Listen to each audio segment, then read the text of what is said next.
Welcome back to the reality, guys. I'm your host, Billy Boyks, joined as always by my returning co-host, Brian Hello. and Brett. What's up? I'm returning too. Well, you wouldn't go anywhere last week. As you can see, Brian's back from his fun vacation, just in time to talk one of our favorite shows, Claim to Fame, Season 2. This was episode 3. This was Headshots and Thick Plots. Listen, right off the top, another great episode of Claim to Fame. The show now really is into gear. We are in full gameplay mode. There was lying this week, guys. There was deception. And also, we had our first missed guest of the season. Our first missed guest of the season. Full spoilers for our recap here, because we're going to jump right to the main topic here at the end and kind of work our way back. Jane was the guesser this week. Guessed incorrectly on Chris, went with Elvis Presley. We will talk about how some of the other people maybe led her to believe that, or at least agreed with her. Turned out that was incorrect. Her real name is Jada Starr, and she is Dolly Parton's niece. Some people did have the dime on her for sure after the clues that came out in the challenge, and we'll talk about the challenge and the clues that came out there. But Bri, you're back. Your reaction, I know you got to watch last week too and catch up, but your reaction specifically to this week and us losing Jane. Yeah, I'm really happy that the gameplay is really coming into effect now more than ever. And I really like these video outros of they're actually having this season. I think that's a nice touch. It's really showing that this show has some money behind it now and some clout. And I will say, when I went on my trip, there's a lot more people than I realized watch Claim to Fame. So it's getting very popular with people who do not watch reality TV. It's a global show now, or what? I know people that I'm friends with that hate reality TV that will admit it came up to me. It was like, yo, we watch Claim to Fame. Okay. Yes. Yeah, I think that's what makes it so much fun is the guessing portion. Mm-hmm. Which, yeah, I guess Jane was the one who I thought was going to guess everybody, and that didn't work out. It's funny that she's got like a porn star stripper name and doesn't look like one. But I the moment she started doing Elvis Presley, I knew she was wrong. So yeah, I thought Elvis was a stretch. I think she really misinterpreted that clue that you and I we had talked about last week. It wasn't I don't think it was that difficult, frankly, like when we were reading it, but the Elvis, like I said, I like it though. I like that Jane went down. Not that I didn't like her as a game player, but I like that a lot of her theories and stuff will go with her now. She didn't share a lot of the stuff she was working on.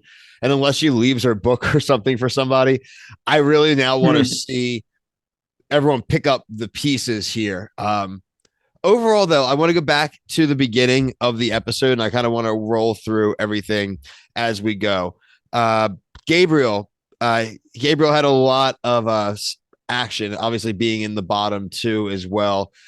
His whole thing is that he's been trying to play up that his claim to fame is an athlete, which is not true. He's telling stories about practice gear. He's talking about his claim to fame buying multiple women the same necklaces.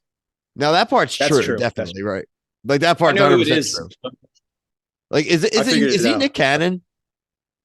Yeah, like he's like Nick Cannon. He has all the wives, right? Like yeah, wives and girlfriends, so children. The clues on the boards, it was drumline, AGT with the star, and then underclassmen. I don't know what that hat thing, but I'm pretty sure it's Nick Cannon. So yeah, Gabriel's Clue, a drumsticks, the stars, and a kitty hat with the propeller. Yeah, and that's like you said, that's the AGT logo, right? Yeah, I think that's what Brett said. And somebody even was like, "Oh, star Dallas Cowboys." So I mean, his athlete could live on. That was so bad. I know, so bad because you can tell that he doesn't watch football. Oh my god, like Dallas Cowboys. Hugo has a theory right now that he, or at least says that he 100% knows two people. Now, Shane, that we know is Eddie Murphy. That's been out there since episode 2. That's confirmed. He thinks Chris is Nicolas Cage, which we don't think that's right either. But I did like that the reasoning as far as seeing some of the clues, like the monument and some of the movie stuff, like the National Treasure things. Like I thought that was funny. Like, so I didn't think that they were completely wrong for thinking that Nicolas Cage could be a person involved. But I do think that the National Treasure stuff is talking about a president. Do you guys think the Jimmy Carter Hugo stuff is plausible? I think it might be, man. I think Jane took that to her grave, though. I don't think she told anybody. And I don't think anyone's Well, no, doesn't Chris know about the Nobel Peace Prize? Chris was the one that was piecing it together, I thought. But everybody knows because that was one of the two truths and a lie. So, Yep. I mean, they might be able to figure it out. I think the show needs to like show us the clue wall or have us be able to go online and see every single clue that's on that wall. I think there is. If we can look, we'll take a quick Google and see if it has the clue wall here. But I thought overall that they have like done a pretty good job of featuring it. But yeah, I know what you're saying. Like they talk about it a lot for us. I also don't think it's as big as we kind of like think it would be. Yeah, it looks like it's like maybe like three humans standing shoulder to shoulder apart. It's not like I feel like last season's was bigger. It's like an accent wall. It's the Yeah. truth accent wall. I mean, every trinket in there is important, and then we don't see most of them because it's just a quick little glimpse of a few of them. Mhm. So They probably do that semi-intentionally too. Yeah, and did you guys probably. out the clues from the challenge? Because those were actually kind of hard. No, we'll get to those 100%. We're almost there. I just want to bring up the Monet talking to Jane. Obviously, Jane eliminated, but she did bring up the puppy love stuff, the setup for last week.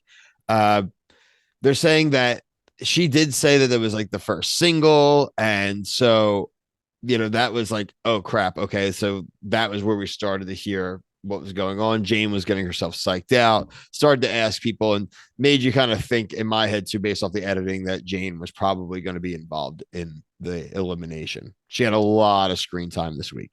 for sure. Well, it's kind of crazy how many people have sung that song apparently, because I Googled the song and I think Elvis did sing it as well as Dolly Parton.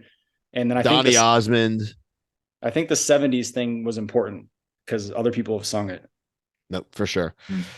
Let's talk about the first team challenge of the season. It was a 5-on-5 slingshot paint elimination target practice. You got to play goalie in front of your volleyballs with your faces on it. If you got eliminated, you were out. The first team to get all 5 win. Now, the 5 that ended up winning, you were safe. You were not going to be up for any kind of nomination to be in the bottom 2. And your captain was the one that was going to be able to pull the clue. If you were in the team that lost, the captain was automatically in the bottom 2. And then you had it to be chosen from the remaining 4 were up for nomination for the final 2. I have the teams. It was Gabriel. Shane took Hugo. Gabriel took Monet. Shane took JR. Gabriel took Chris. Shane took Olivia. Gabriel took Carson. And then Jane was left over as the last pick. What did you guys think overall of the challenge? And then we'll get into the clues that were revealed. I just wish it was a little more competitive because I thought it was cool. Just kind of ended with a dud. I thought it was fun. It was like dodgeball, except you don't hit each other because they're celebrity relatives. So normal people. Lawsuits. Just not good sniper. Got not good shooters. They didn't have the right shooters out there. But isn't the one dude still got a hurt leg? So I don't know what he would be helpful out there blocking balls anyways or paintballs. Cole was sniping everybody, and I'm dying to see what his clue is because I feel like he's obvious the way he looks, but I'm waiting. Mm-hmm. Each member of the losing team did have some clues revealed, so I'm going to run through those quickly. Gabriel's clue, we already talked about. The drumsticks, the kitty hat, and the propeller. We're guessing Nick Cannon right now. Monet's clue, a lock chain, lightning bolt, and the fedora hat. People are throwing out Steve Harvey. I don't really know, besides the hat, why that would be Steve Harvey, so I'm not banking on that really at all. JR's clue had a chef hat on and a baby binky in his mouth. Olivia's clue was these alien ears, glasses on her face, and kind of a medical cross symbol. And Jane's clue was like, now obviously being eliminated, but it was the parakeet flower and the dog collar, which people had identified correctly as being Dolly Parton. Yeah, the parrot. I was not on the Dolly Parton train until the parrot, and I was like, okay, makes a lot. No, the parrot was good. The orchid clue was good too, honestly, because I've been to Nashville too. And once they said that, I was like, you know what? That's the right level of like, okay, it's like a couple degrees of separation. That's pretty good. It's not dead on the nose. So overall, I think it was good. I think that's really all we have for this week. I mean, edited by Brett leaving the chat. Look at that. Look at that. Ah, God. Yeah. Man, that's just, Time that up. I didn't miss a beat. We just kept going there, Brian. I was looking at him. I was like, I couldn't tell if he was just waiting for me to talk. He looked like he really had a point there. Like I said, Claim to Fame's been doing great. Shout out to Kyle Petty, who came on last week. They are going to be covering Claim to Fame on Strat Chat.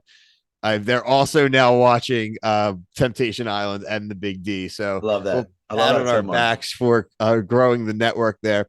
A lot of content this week, just in time for Brian to be back this time. So the video after this will be the Bachelorette week 3. We will have TikTok reviews. It is the Below Deck season finale of Sailing Yacht. There is also going to be a reunion. I don't know if that's tonight or not. If it's next week, we might even do a regular video for that because we just love a good old reunion. And there's a lot to actually. Yeah, should we do a finale if it's a good We episode? may even do a finale video. Yeah, I mean, think about it because I think it's kind of picking up. It's been great. As soon as they went to 2 episodes, freaking thing, it was good. As soon as we quit, of course. Yeah. It's like a love boat. Also, we have, like we said, the Hump Day Wednesday. We have Temptation Island and the Big D. It looks like the touching light's going to come out this week on Temptation Island. So super psyched for that. Look out. We'll do a Stars on Mars TikTok review. Brian will probably come back with Love Island and Love and Hip Hop on TikTok this week. We will get the makeup episode for Alone out early this week as well. And we'll be back with a new episode. Look out for some interviews coming back to the Reality Guys this week too on the docket. So yeah, looking forward to doing more of those also throughout the summer. But until next time, for myself, Brian, and Brett, thank you. Peace.